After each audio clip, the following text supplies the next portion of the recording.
పవన్ కళ్యాణ్ కీలక ప్రకటన.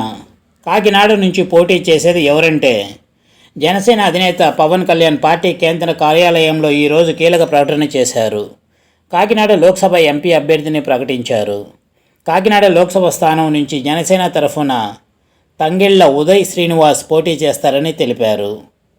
ఈరోజు పిఠాపురం నియోజకవర్గం నుంచి జనసేన పార్టీలో చేరికల కార్యక్రమం జరిగింది. ఇందులో పవన్ కళ్యాణ్ కీలక వ్యాఖ్యలు చేశారు.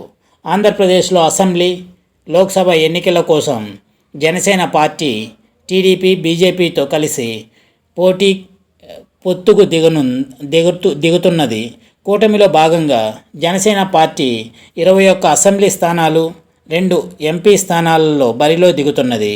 గత ఎన్నికల్లో పవన్ కళ్యాణ్ భీమవరం, గాజువాక 2 చోట్ల నుంచి పోటీకి దిగి 2 చోట్ల ఓడిపోయిన సంగతి అందరికీ తెలిసిన విషయమే. ఈసారి ఆయన పిఠాపురం అసెంబ్లీ నియోజకవర్గం నుంచి పోటీ చేస్తున్నారు.